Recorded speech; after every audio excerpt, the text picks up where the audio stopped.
الله أكبر الله. وخياركم خياركم من نسائه أو كما قال عليه الصلاة والسلام. میرے نہایت واجب الاحترام بزرگوں اور دوستوں، سب سے پہلے ہم سب مل کر اس خالق کونین کے دربار میں ایک مرتبہ شکریہ ادا کریں جنہوں نے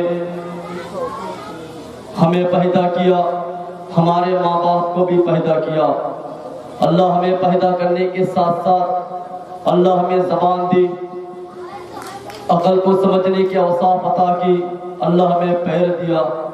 اگر اللہ ہمیں آنکھ نہ دیتا تو لوگ ہمیں اندھے کہتے، اگر اللہ ہمیں عقل کو سلامتی نہ دیتے تو لوگ ہمیں پاگل و دیوانہ کہتے۔ تو اس خالق کے کونین کے دربار میں ہم سب مل کر ایک مرتبہ شکریہ ادا کریے کہ الحمدللہ۔ اس کے بعد وہ کائنات کے سردار، مدینے کے تاجدار، آمنہ کے لال، عبداللہ کے ذریت، شہنشاہ بطحا، کونین کے سردار، وجہ تخلیق کائنات، پر انسانیت کے لیے غمخوار، کشت انسانیت کے کھیونہار، تاجدار حرم، فخر رسول، سید کل، ہادی سبل، شاطئ کوثر، شافع محشر، امام الانبیاء، نبی آخری زمان صلی اللہ علیہ وسلم کے روضہ اقدس پر ایک مرتبہ درود شریف بھیجے کہ صلی اللہ علیہ وسلم۔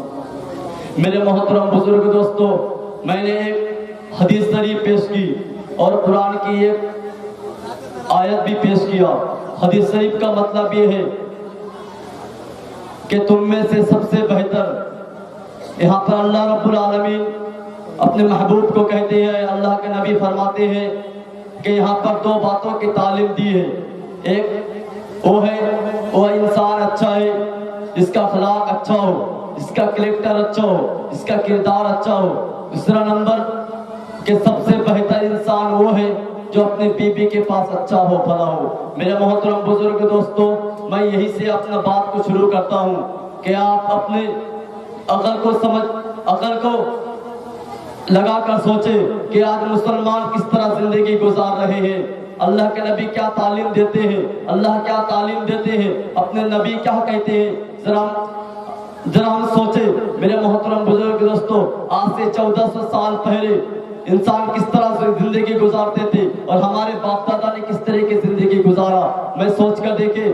میرے محترم بزرگ دوستو، اللہ کے نبی نے اس دین کے خاطر، اس اسلام کے خاطر، ایمان کے خاطر کس طرح محنت کیے، کس طرح مشقت اٹھائے۔ میرے محترم بزرگ دوستو، اللہ کے نبی مکہ جاتے تھے نماز پڑھنے کے لیے، اس دین کے خاطر۔ اللہ کے نبی جب نماز پڑھنے کے لیے مکہ جاتے تھے، وہاں پر ایک کافر رہتا تھا اور یہ بدبخت کافر اور اس طرح کا ناپاک انسان تھا، ان کا نام یاد رکھیے، عقبہ ابن ابی معیط۔ اس قدر کا ناپاک انسان میرے نبی کے چہرے پر تھپڑ اٹھا دیا تھا۔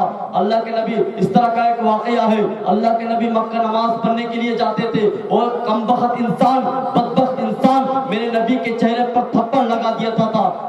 لیکن جب اللہ کے نبی، جب ہمارے پیارے نبی نماز پڑھتے تھے، نماز پڑھنے کے لیے سجدہ میں جاتے تھے، وہ کمبخت اٹھنیوں کا اجڑی لا کر میرے نبی کے گردن پر رکھ دیتا تھا اور وہ اجڑیوں کے اندر اتنی غلاظت بھری رہتی تھی، اتنی ناپاکیاں بھری رہتی تھی اور اس قدر کرنا بھاری ہوتا تھا کہ میرے نبی سر نہیں ہلا نہیں پاتے تھے۔ لوگ کھلکھلا کر ہنستے تھے کہ دیکھو محمد کے سب پاگل ہے، دیکھو کس طرح کا اپنا سر پہ اٹھا نہیں سکتا ہے، لیکن نبی کا دعویٰ کرتا ہے، رسول کا دعویٰ کرتا ہے۔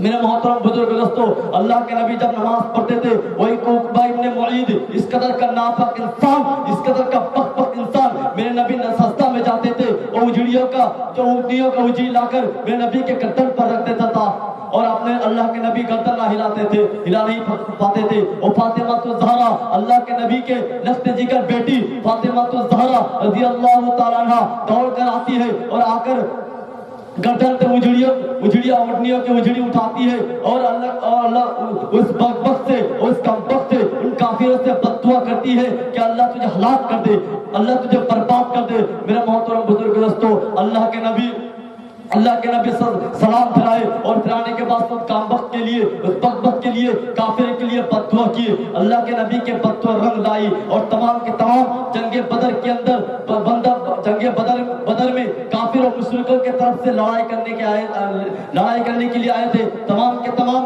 مسلمانوں کے ہاتھ رسوا ہوا اور ذلیل ہوا, تمام کو کنواں میں پھینکا گیا.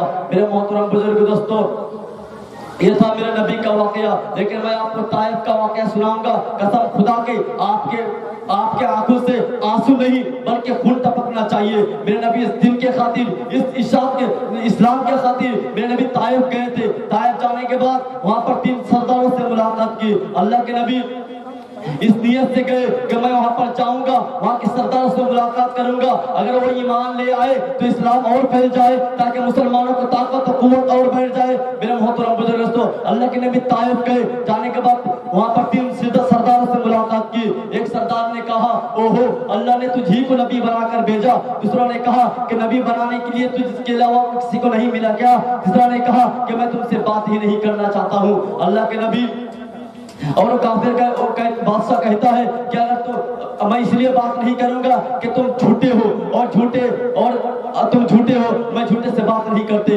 اگر تم سچے نبی ہو تو نبی کا دعویٰ انکار کرنا خدا کا عذاب کو دعوت دینا ہے. میرے محترم دوستو, اللہ کے نبی کو وہاں سے ہٹا دیا گیا ہے, وہاں سے بدر کر دیا گیا ہے. اللہ کے نبی عام انسان کے پاس آتے ہیں, دل کی تبلیغ کرتے ہیں, دن کی اشاعت کرتے ہیں. عام انسان نے ان کو بھی نکال دیا, شہر سے بدر کر دیا, نکال دیا, اور یہاں تک کہ چھوٹے چھوٹے بچوں سے لگا دیا کہ یہ پاگل ہے.